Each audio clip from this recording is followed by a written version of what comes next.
Il y a beaucoup qui ont reçu le Saint-Esprit. Des enfants de Dieu qui se sont préparés, ils ont reçu le Saint-Esprit. Mais il y a d'autres qui n'ont pas reçu parce qu'ils n'ont pas bien arrangé leur vie. Jésus partait au ciel.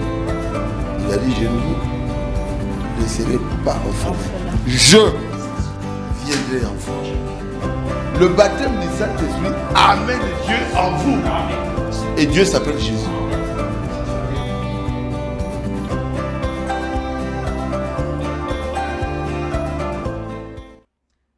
Mesdames et messieurs, fidèles téléspectateurs, bonsoir et bienvenue dans votre magazine Le Monde et les Messages qui analyse l'actualité au regard de la Bible et du message du temps de la fin. Je sais que beaucoup m'ont écrit, m'ont appelé, ils ont même dérangé le pasteur Bin pour savoir qu'est-ce qu'il y a, pourquoi vous êtes si absent et trop de rediffusion. Comme on le dit, le corps ne nous appartient pas malgré que nous sommes dans ce corps.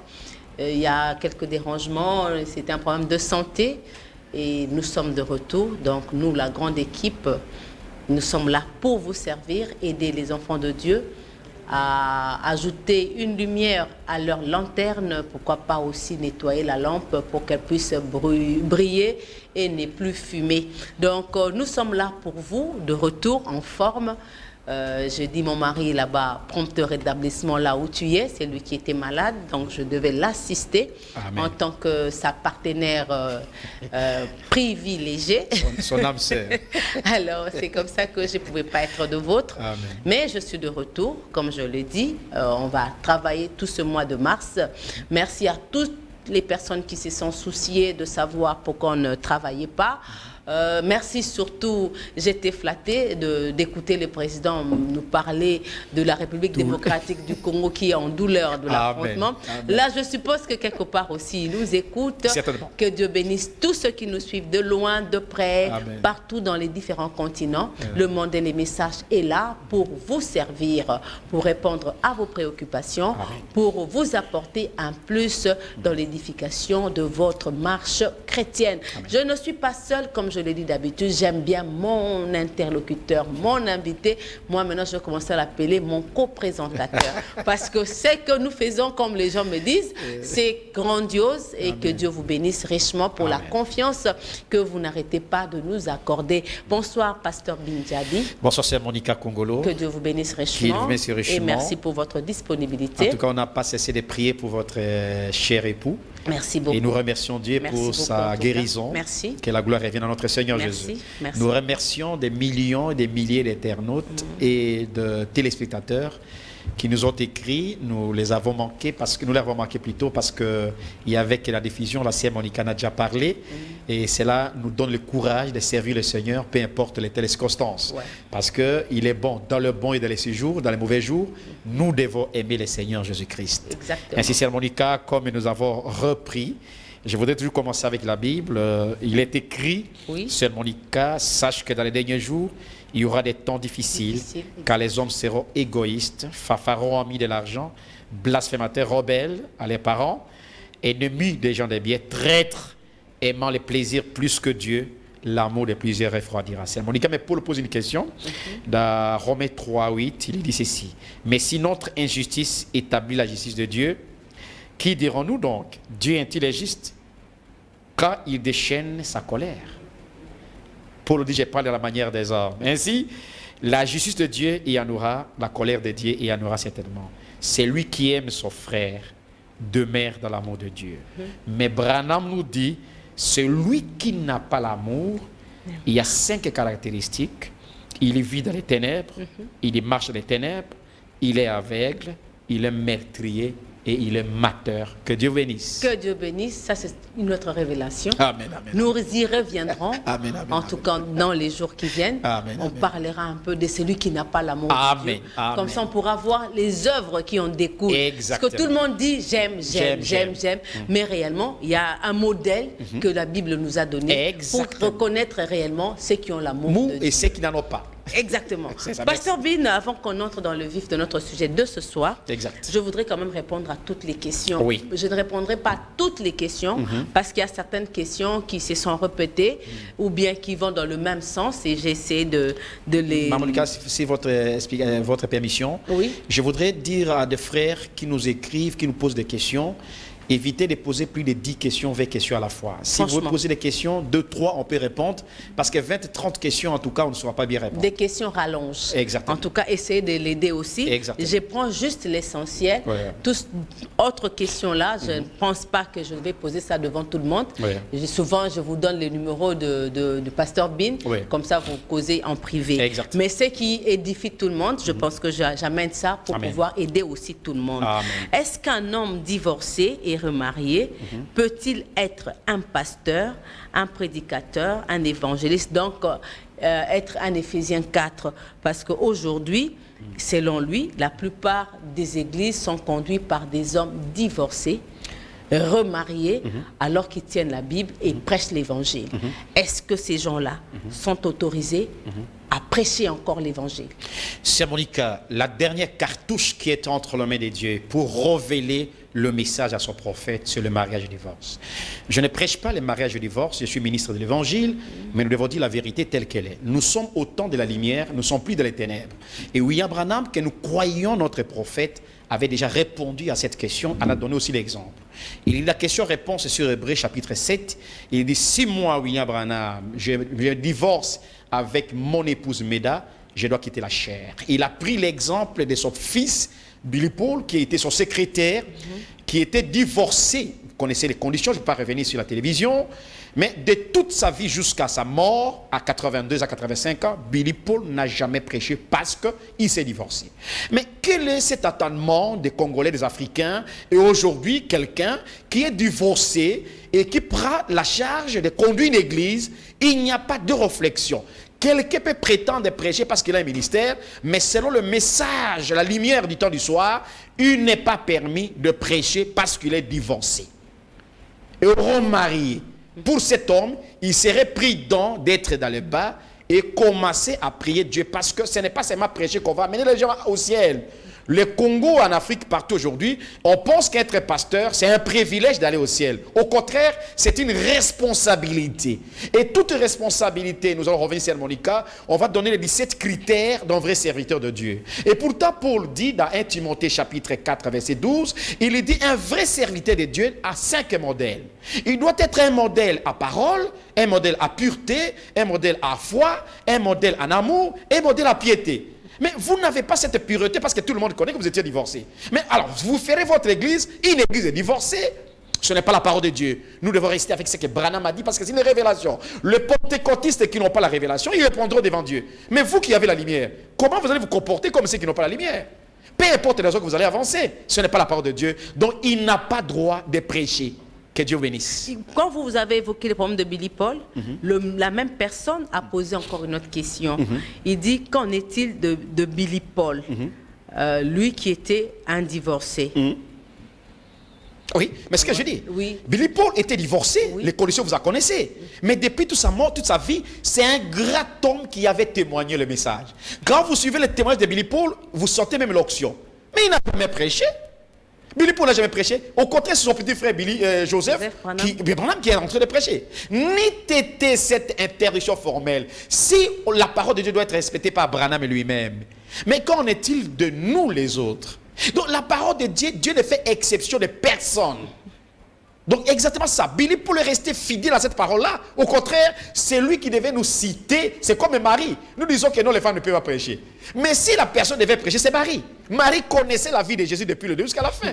Mais comment vous allez prétendre? Si le fils des prophètes n'a pas prêché, mais vous qui êtes-vous pour pouvoir prêcher? Je n'ai pas de problème avec quelqu'un, je ne sais pas, je m'attaque à personne, mais je suis obligé de défendre la parole jusqu'à la mort. Un divorcé ou remarié, un divorcé, une divorcée et remarié, peut-il aller à l'enlèvement? Ah oui, certainement. Un divorcé ou une divorcée peut aller dans l'enlèvement. Remarié. Ouais. Alors là, je dois dire d'abord il. Un divorcé d'abord. Si un divorcé qui est divorcé et qui vit la parole de Dieu, qui respectent les clauses. Je donne un exemple simple. Il y a un frère qui vient de Kisangani, marié. Arrivé à Kinshasa, sa femme a commis l'adultère. Et le frère est divorcé. Et le frère garde la parole de Dieu à se remarier. Si le frère vit la parole de Dieu, le ciel est pour lui, il sera au ciel. Mais si le frère à se remarier, à divorcer, va se marier avec une païenne ou une pentecôtiste, le frère n'ira jamais au ciel, ainsi dit le Seigneur. Je pense que vous me comprenez dans ce sens-là. S'il se remarie, s'il se remarie, il reste dans la parole, il va à l'enlèvement. Mais s'il se remarie, et ne reste pas dans la parole, n'obéit pas à la parole, il ne sera jamais enlevé. Et une sœur, oui. Si une sœur divorcée, remariée, où son mari est encore vivant, la sœur n'ira jamais au ciel. Donc même l'homme, si sa femme est vivante, l'homme est accepté. Non. L'homme ira au ciel. Parce que c'est pas l'homme qui est sa femme est vivante. Même si sa femme est vivante, l'homme peut. Oui. C'est exactement sur le principe. De 481 à la fin, on est en direct, mais je ne peux pas vous recevoir tout de suite là. Parce qu'on vous comprenez, Maman Monica? L'homme peut se remarier. Ouais. Parce que c'est les Écritures. L'homme peut se remarier. Mais pas, la Bible ne dit pas la femme. Une femme qui est divorcée, où son mari est encore vivant, n'a pas droit de se remarier. C'est là où le pentecôtiste et les églises ne comprennent pas. Parce que son mari est encore vivant. Si elle se marie, elle commet l'adultère. Par conséquent, un adultère ne sera jamais au ciel. C'est ça la pure vérité. Donc c'est là touche plus à la femme que l'homme. Touche plus à la femme et à l'homme, mais plutôt aussi l'homme, si l'homme reste la parole de Dieu. C'est parce que si l'homme expose aussi la femme à commettre l'adultère, sachez qu'il répondra devant Dieu. Les tribunaux de Dieu, on va me parler au commencement. Oui, il a posé une question. Oui. Dans ce, il dit... si réellement les divorcés peuvent-ils aller au ciel, c'est que Billy Paul aussi sera enlevé. Billy Paul était rempli de cet esprit. Parce que Billy Paul était divorcé, il a vécu la parole de Dieu à la lettre. Vous voyez ça? Donc voilà l'exception. Divorcé, si les conditions de divorce sont réunies. Il s'était remarié, non? Il s'était remarié, mais il a vécu la parole de Dieu. Où est-ce que vous avez vu Billy Paul prêcher, par exemple? Il n'a jamais prêché. Vous avez vu Billy Paul prendre une autre femme, boire, se prostituer? Non, on n'a pas ce témoignage-là. Il est resté vivre les messages d'Abraham, pur comme je l'ai énoncé. Il avait les ailes, il avait l'amour, il avait la foi dans les messages. Il n'a jamais dévié ni à gauche ni à droite. Voilà un homme qui peut aller au ciel. Alléluia. Que dites-vous de l'Écriture? Dieu est le divorce. Est-ce que le divorce attendez. Est-ce que les divorcés et les remariés sont-ils sous la malédiction? Dieu est le divorce. Ça, c'est la parole sacro-sainte de la Bible. En tout cas, Dieu veut que l'homme et la femme s'unissent. Le ministère de réconciliation, c'est aussi dans les mariages. La femme, quand vous mariez dans le pur et dans le bonheur, vous devez supporter cela. L'homme aussi. Vous avez pris votre femme, vous connaissez que la femme, c'est un être très faible, dit la Bible. Pourquoi vous ne voulez pas supporter la femme? Et si vous vous divorcez, vous allez voir des conséquences. Dieu le divorce, mais Dieu a autorisé le divorce. Ça, il faut faire la part des choses. Dans quel cas? Voilà, parce que quand une femme vient dans les mariages et commet l'adultère, c'est le même Dieu qui a dit, dans ces cas-là, vous allez divorcer. Quand une femme coupe les cheveux, vous allez vous divorcer avec la femme. Quand la femme n'est pas soumise, quand la femme change sa foi, quand il y a 5 conditions qu'on peut divorcer avec les femmes, mais ça, j'ai pas beaucoup de gens qui sont à la télévision. C'est ça. D'accord, merci beaucoup. Merci, deuxième question, Satan est-il l'égal de Dieu à un certain était l'égal de Dieu à un certain moment? Que voulait dire le prophète William Marion Branham? Oui, cette question aussi, un frère de l'Amérique centrale qui a posé cette question. Frère Branham n'a pas dit Satan était égal. Il dit à un certain moment, il était presque. Quand un prophète parle, il faut l'écouter. Si vous avez la Bible là, c'est Monica, lisez-nous Ézéchiel chapitre 28, verset 12, vous comprenez. À un certain moment, Dieu a donné même à Satan les sceaux de la perfection. Satan était vraiment l'ange de lumière, le plus placé. Dieu lui a donné toute la confiance, sauf la création. Vous voyez ça? Satan avait tout, la richesse, la gloire. Ézéchiel, vous avez dit 28, verset 12, vous descendez un peu. 28, 12, ouais. Et oui, écoutez. À un certain moment, il était l'égal. Il était presque égal de Dieu, oui. Oui. Je peux lire, ok. Il dit, Fils de l'homme, prononce une complainte sur le roi de Tyr. Qui est Satan? Tu lui diras, ainsi parle le Seigneur, l'Éternel. Amen. Tu mettais le sceau à la perfection. C'est le diable. Tu étais plein de sagesse, alors, parfait en beauté. Alors, qui est parfait, c'est Dieu. Tu étais en Éden, le jardin de Dieu. Oh, Seigneur Jésus. Tu étais couvert de toute espèce de pierres précieuses. La richesse, l'argent, l'or et tout. De sardoine, Amen. de topaz, Oh là là. de diamant, de chrysolite, Voilà. d'onyx, Voilà. de jaspe, de saphir, d'escarboucle, d'émeraude et d'or. Tes tambourins et tes flûtes étaient à ton service. C'est ça. Préparés pour le jour où tu fus créé. Amen. Satan fut créé, c'est une créature. Tu étais un chérubin protecteur, un chérubin protecteur, aux ailes déployées. Oh là là là. Je t'avais placé et tu étais sur la sainte montagne de Dieu. Alléluia, alléluia. Tu marchais au milieu, des archanges. tu marchais au milieu des pierres étincelantes. Tu étais intégré dans tes voies. Oh là là. Tu étais intègre, oui, voilà, intègre voilà. dans tes voies. Voilà. Depuis le jour où tu fus créé jusqu'à celui où l'iniquité a été trouvée chez toi. Voilà, c'est Monica. Les diables et Satan étaient presque égaux à Dieu. Dieu lui a donné tout jusqu'à ce que l'iniquité était entrée en lui. Pourquoi? Parce qu'il voulait être adoré comme Dieu.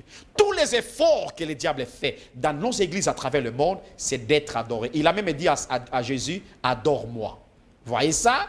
Et Dieu n'a pas pu supporter. Pendant ce moment-là, il n'a plus jamais été égal à Dieu, car il a dit, a dit à Jésus, je vais te donner le pouvoir. Jésus a dit, non, tu ne peux pas me donner le pouvoir, sinon cela qui a été donné pour une cause. Voilà, donc aujourd'hui, il n'est plus égal à Dieu, il ne peut plus créer. Dieu a ravi tout cela et il est resté bluff. Donc, il n'a plus aucune autorité ou ni puissance. Plus d'autorité. Exactement. Donc, il ne peut pas être comparé à Dieu. Non, impossible. Il n'est pas un créateur. Impossible. Il n'est même pas partout. Omniprésent. Non, pas du tout. Parce qu'il a dit, aidez-moi, pasteur. Voilà. Merci beaucoup, bien-aimé. Une bonne question. Montrez-nous comment Jézabel avait tripoté l'écriture afin de tuer Naboth. Vous pouvez nous lire dans 1 Roi, chapitre 21, verset 13.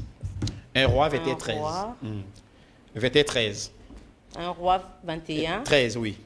13 oui. Dit ceci, je suis là, il dit, les deux méchants hommes vers se mettre, un roi, ouais, les deux méchants hommes vers se mettre en face de lui, et ces méchants hommes déposèrent ainsi devant le peuple contre Naboth. Naboth a maudit Dieu et le roi, puis ils les menèrent hors de la ville, et ils les lapidèrent et ils moururent. Jézabel était une femme, la femme de roi Akab, qui n'était pas une Israélite, c'était d'une autre nation. Quand elle est venue en Israël, elle est venue apporter des choses contre la parole de Dieu, parce que Dieu a interdit aux enfants de Dieu de se remarier avec les nations païennes.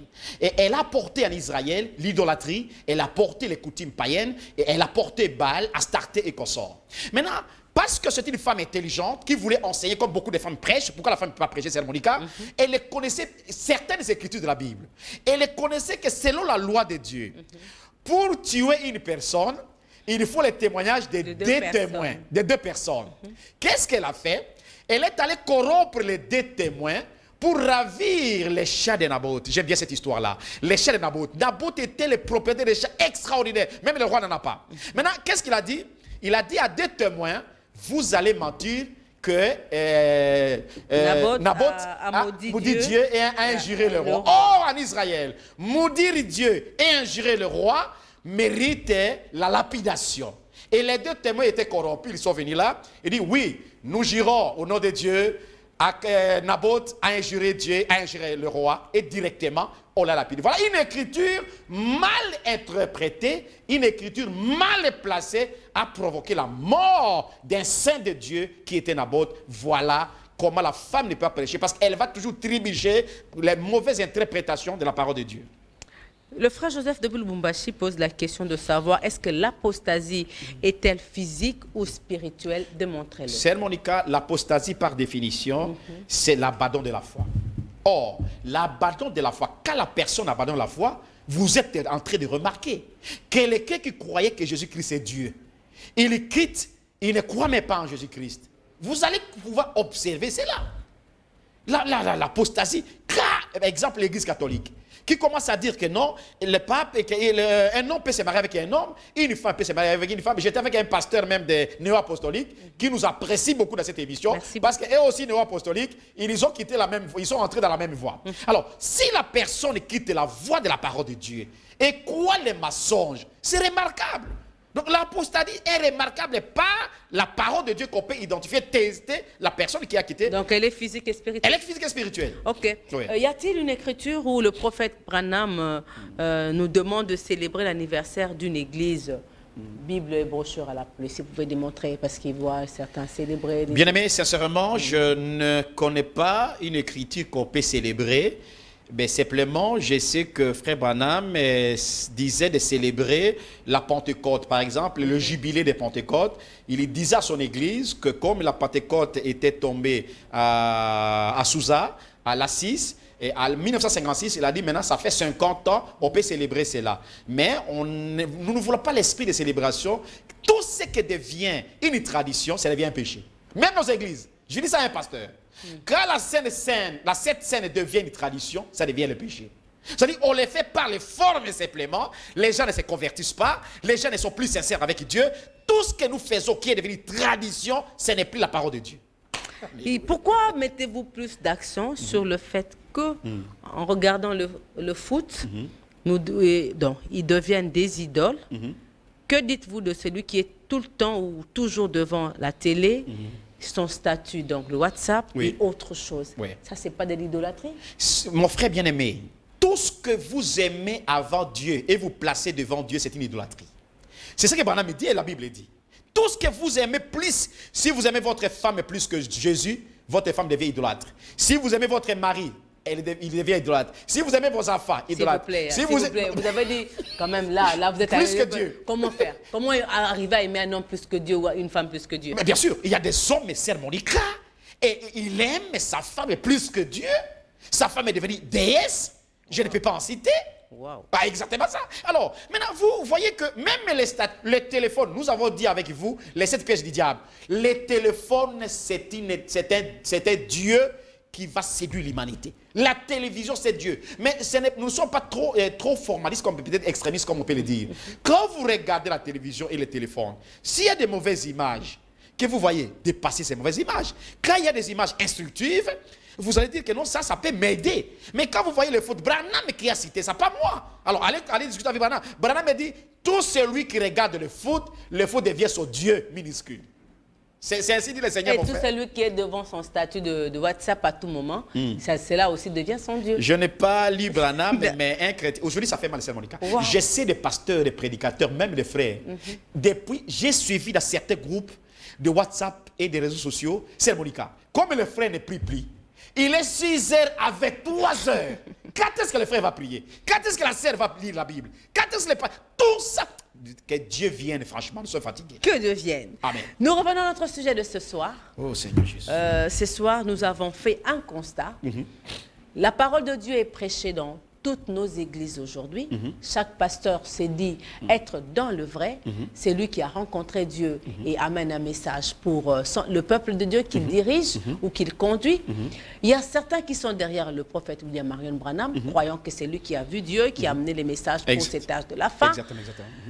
Au regard de tout ce qui se passe, avec toute cette force dans la prédication et dans la démonstration de l'Esprit de Dieu par les puissances, les prodiges, les miracles et tout ça, nous constatons quand même que les gens demeurent les mêmes. Ça, c'est vrai, seulement.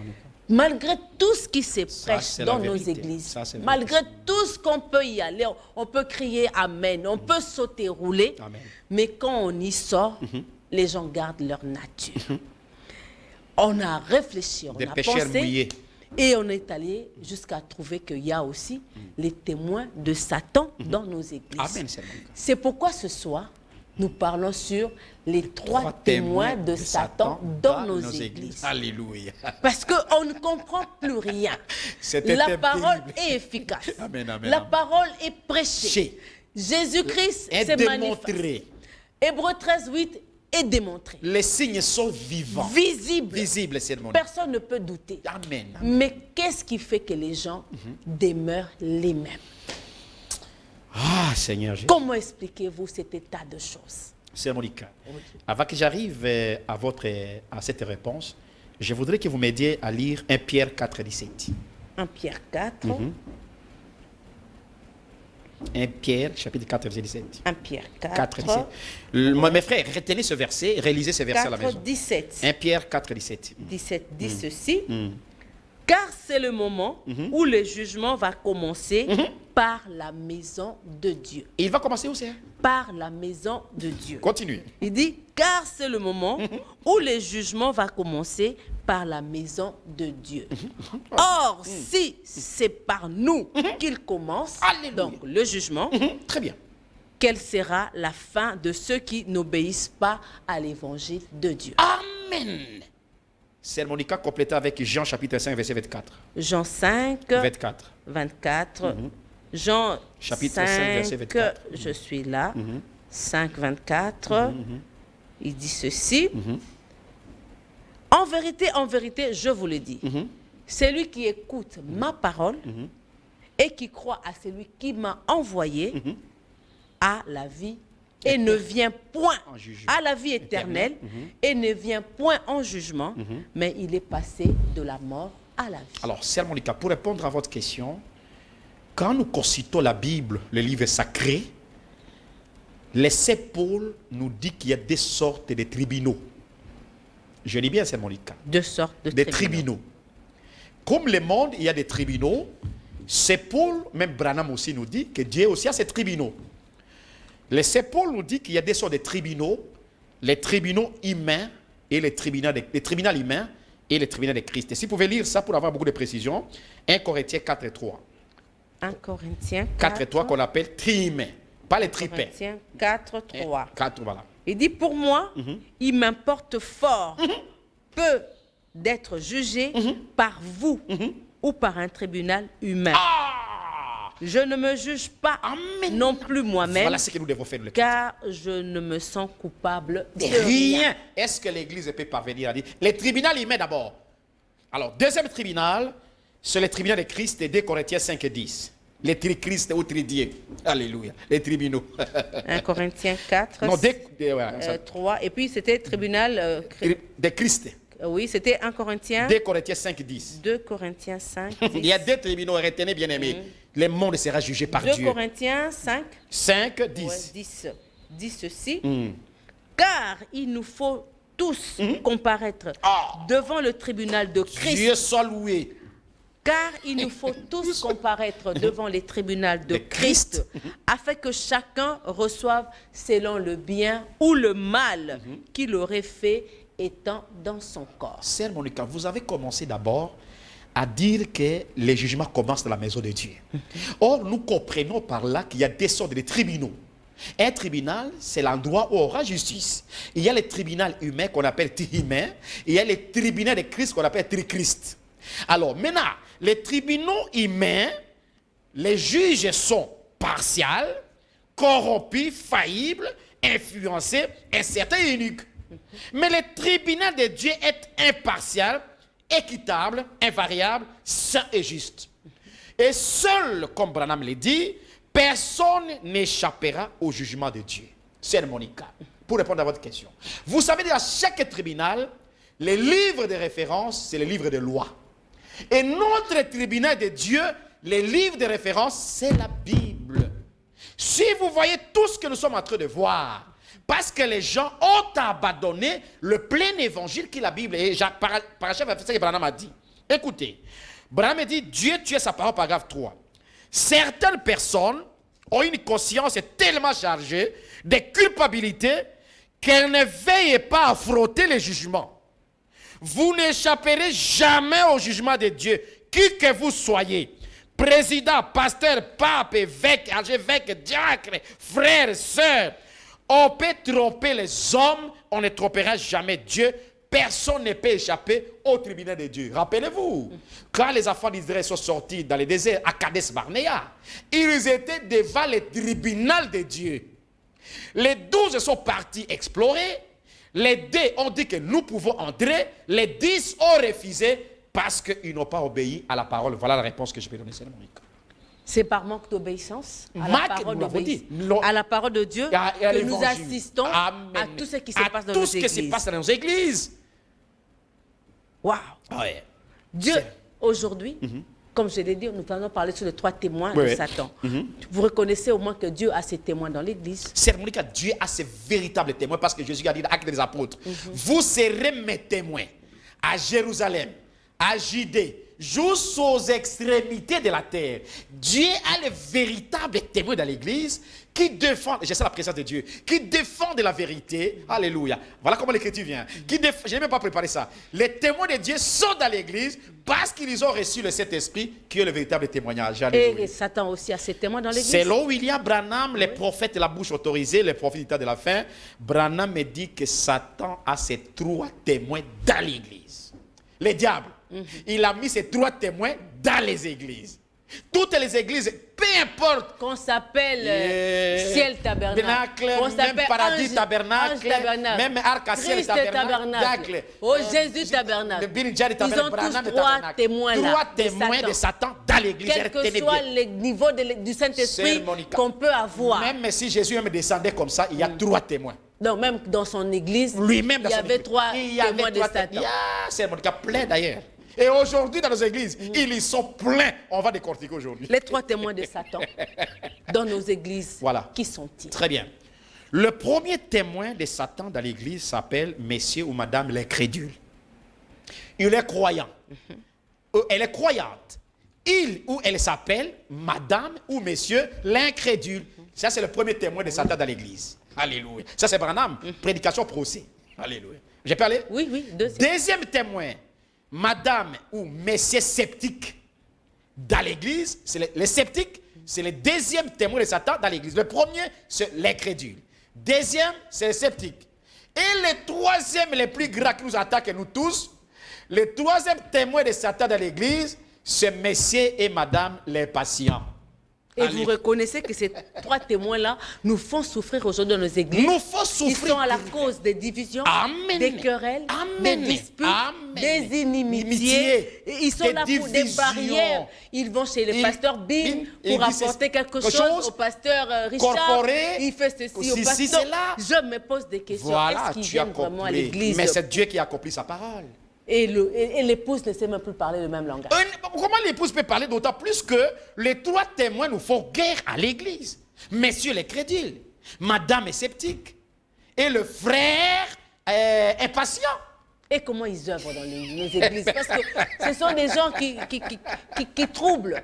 Comme Élisée a dit, c'est vous qui troublez l'église. L'ordre de Dieu. Oui, ils troublent l'ordre de l'église. Et comment œuvrent-ils dans nos églises aujourd'hui? Malgré tout ce qu'il y a comme prédication, malgré tout ce qu'il y a comme démonstration de la puissance de Dieu. Ces gens sont nécessaires d'être parmi nous pour que l'évangile soit prêché à puissance. C'est Monica, vous avez posé une très bonne question. Comment opère-t-il?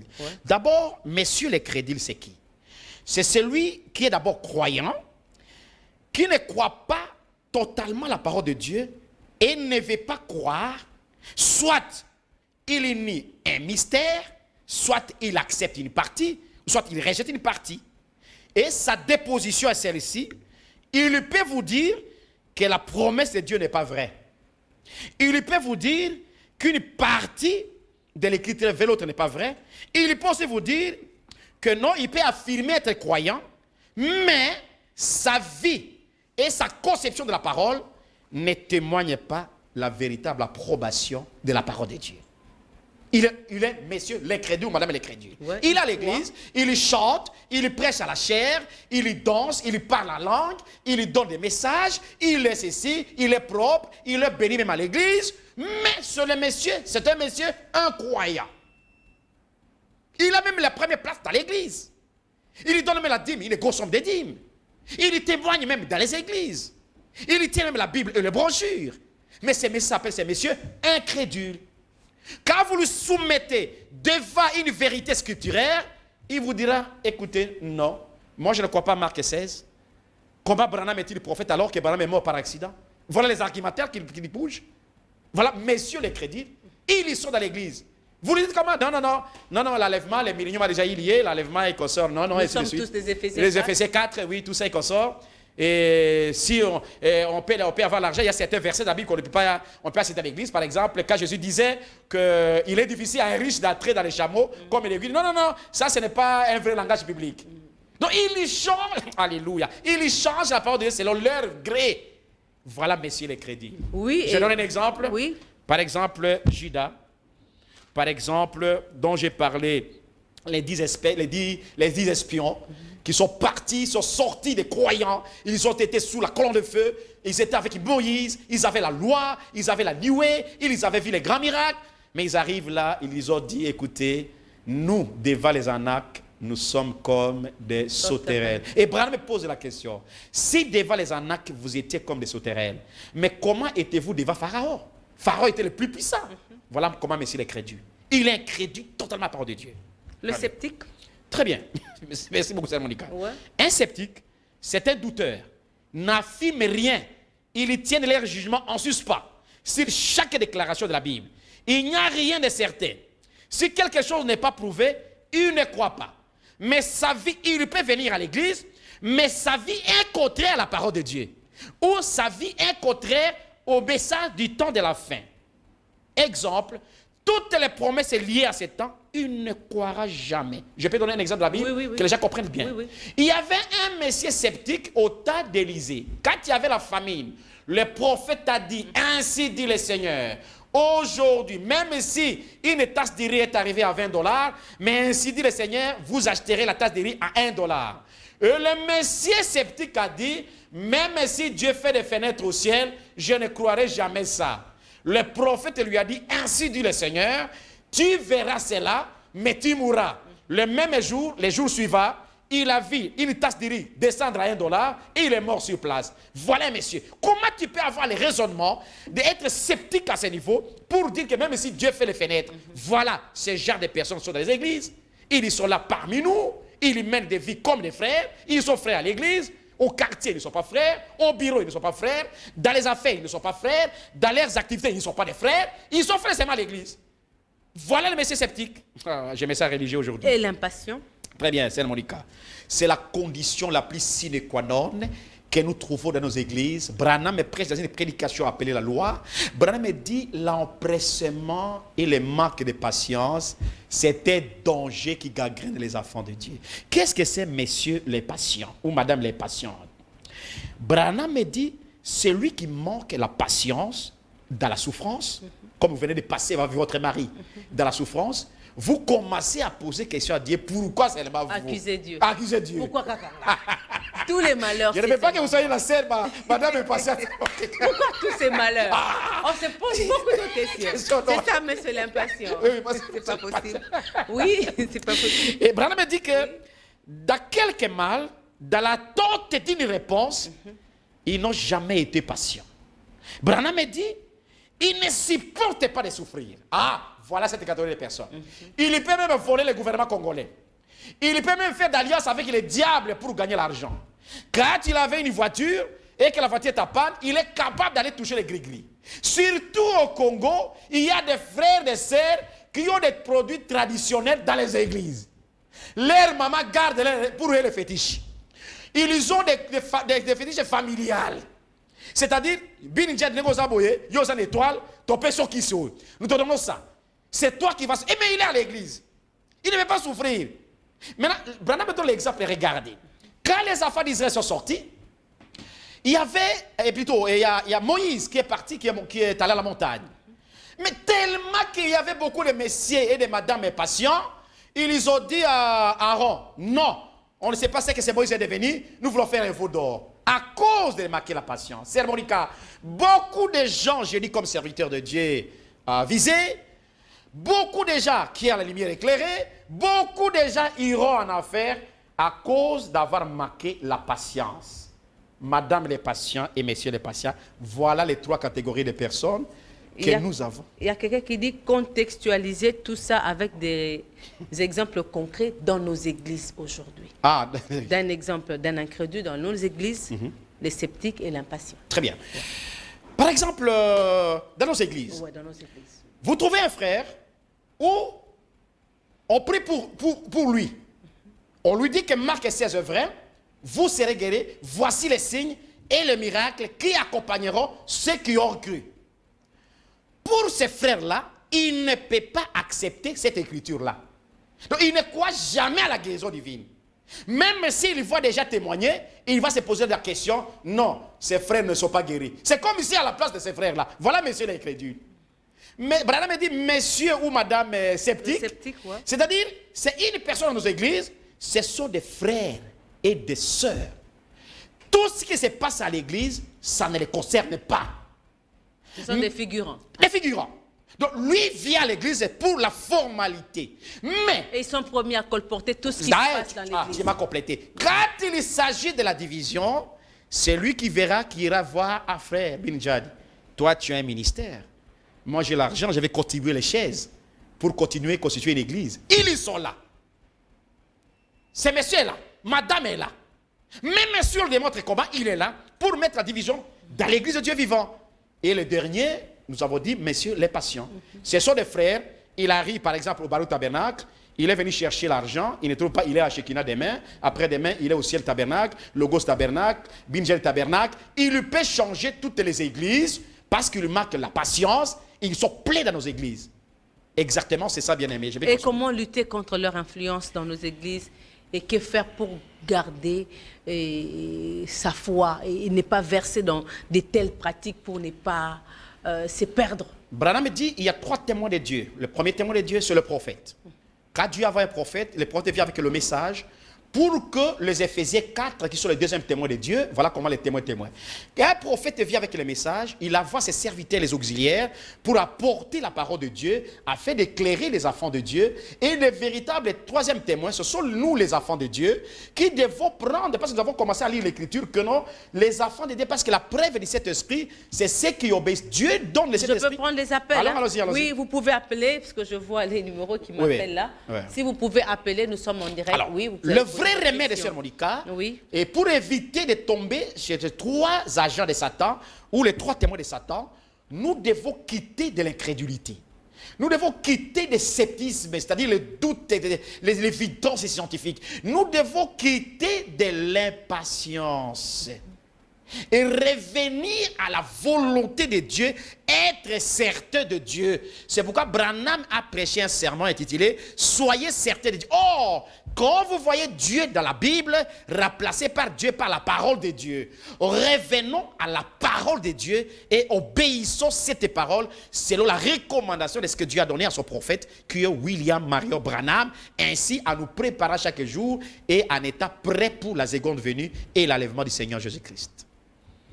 En étant prêt, oui. Pasteur B, oui, c'est Monica. Vous avez parlé de quelque chose, revenir à la parole de Dieu. Mais vous savez au moins que tout le monde ne croit pas que le prophète Branham, c'est le prophète majeur pour cet âge. Oui. Maintenant, ils reviennent à la Bible. Comment ils vont faire? Pour ceux qui ne croient pas, Branham comme étant les prophètes, ils ont leurs droits parce qu'ils n'ont pas la révélation de cela. Ils vivent l'évangile. Je crois que nous avons parlé des 4 catégories. Les vierges folles sont là. Ça les regarde. Mais pour nous qui croyons évidemment sur la révélation, qu'à cet temps de la fête, Dieu ne peut faire rien sans avoir envoyé les prophètes. Et Branham avait une mission de révéler tous les mystères, rétablir la parole que nous sommes en train de parler. Ni Tété Branham, on ne saura pas toutes ces choses. C'est Branham qui a parlé. Binjan n'a aucun évangile. Binjan n'a jamais fait la théologie. Alors, maintenant, Branham, c'est qui ne doutent toujours de Branham, même averti de tout cela, parce que c'est la Bible. Ils doivent quand même se poser des questions. Maintenant, c'est Branham ici. Comment Dieu lui a-t-il donné toutes ces choses? Et toutes ces choses, c'est la Bible, c'est la parole de Dieu. Et quand vous voyez que Branham est la parole de Dieu, alors croyez le message de Branham. Non pas seulement dire que nous croyons, vivez le message de Branham. Obéissez le message. Parce que Branham, le message de Branham, ce n'est pas le message de Branham. Le message de Branham, c'est le Seigneur Jésus-Christ, c'est la parole de Dieu révélée. Ça, c'est le contenu de contenant. Comme je peux dire, je bois un verre d'eau. Mais je ne vois pas les verres, je bois de l'eau dans les verres. Donc, Branham, le message qu'il a prêché, c'est le Seigneur Jésus-Christ dans la révélation de la totalité du plan de la rédemption, qui est la parole de Dieu pour ouvrir nos yeux. Parce que l'Odyssée, c'est un âge aveugle, pauvre, malheureux, misère. Tout le monde connaît tout, tout le monde sait tout le monde veut s'en régir, tout le monde ainsi de suite. Mais Dieu a ses élus qu'il a envoyés, qu'il a avertis, qu'il ne faut jamais être incrédule. Il ne faut jamais être sceptique, il ne faut jamais être impatient. C'est pourquoi Frère Branham, quand nous le lisons, il donne les 8 indications de tous ces gens. Lesquelles? La première indication, ces gens pensent que cette parole de la Bible est soi-disant la parole, la vérité. Première indication. Deuxième indication, ils sont chrétiens et ils ne savent pas pourquoi ils sont chrétiens. Troisième, ils se posent quelques questions. Avez-vous vu Jésus quand il était ressuscité? Et est-ce que vous avez vu ses cicatrices? Est-ce que vous avez vu ses couronnes d'épines? Est-ce que c'est Jésus le même? Il témoigne que les Écritures sont fausses. Et ils interprètent les Écritures selon leur modèle. Ils tuent les Écritures. Ils ajoutent ce qu'ils veulent. Et ils retrachent ce qu'ils veulent. Voilà les 8 indications de tous ces 3 témoins du diable. Les frères ont posé la question. Voilà, je réponds aussi à la question. On nous fait signe que nous sommes à la fin. 304, 207, je crois. 481 qu'on est revenu. Posez toutes vos questions par WhatsApp. Par WhatsApp, ce numéro, donc celui qui est affiché là, exactement, a un WhatsApp. Posez toutes vos questions. Le dimanche prochain, nous reviendrons avec l'homme de Dieu pour pouvoir répondre à toutes vos préoccupations. L'homme de Dieu, nous sommes à la fin. Que retenir sur ces 3 témoins de Satan dans nos églises aujourd'hui? Et comment garder notre foi en 1 minute? On se sépare. C'est Monica, vous savez que Dieu est parfait à 3. Oui. Le chiffre 3, c'est le chiffre de la perfection. C'est Monica, rappelez-vous que le diable a ses agents dans l'église, déguisés à croyants, pour barrer la route aux véritables enfants de Dieu. Mais les enfants de Dieu retenez les choses. Quand les 3 témoins de Satan sont dans l'église, c'est-à-dire incrédules, sceptiques et impatients, vous devez sortir de ce lot-là. C'est ce que Branham nous a enseigné. Nous devons sortir de ces choses-là et croire uniquement la parole de Dieu révélée que Dieu nous a envoyée pour faire l'expérience de cet esprit, dire que je ne vais pas être un sceptique, je ne vais pas être un incrédule, je ne vais pas être un impatient. Même si aujourd'hui Jésus ne vient pas, je sais qu'il viendra. Même s'il ne m'a pas coordonné aujourd'hui, demain il me donnera. Mais pourvu que je sois toujours chrétien, moi jeune fille, je ne peux pas donner mon corps à un garçon à cause de iPhone. Moi frère, je ne peux pas aller faire la magie à cause des fonctions dans le travail. Moi frère, je ne peux pas rejeter la volonté de Dieu à ce temps de la fin. Moi, frère, je ne peux pas rejeter à cause... Allons-y, c'est Monica, je sens. Bonjour à tous nos bien-aimés de Gabon, parce qu'ils m'ont envoyé. Shalom, le monde des messages. Nous vous suivons depuis le Gabon, c'est le frère Urbain. Je salue aussi maman Kazal, DG de Fonafen, qui me suit depuis l'Imité. Il demande comment s'appelle le pasteur que tu accueilles. Je l'ai pris en retard, donc... C'est frère Binjadi, maman. Que Dieu bénisse, maman. Qui vous bénisse aussi. C'est par là, tous les textos, nous allons lire ça le dimanche prochain. Je vous aime beaucoup, maman Kazal, vous le savez. Merci à toute la grande équipe qui m'a accompagné ce soir et à vous tous qui nous avez suivis. Au revoir et à la prochaine. Nous serons là. Merci beaucoup.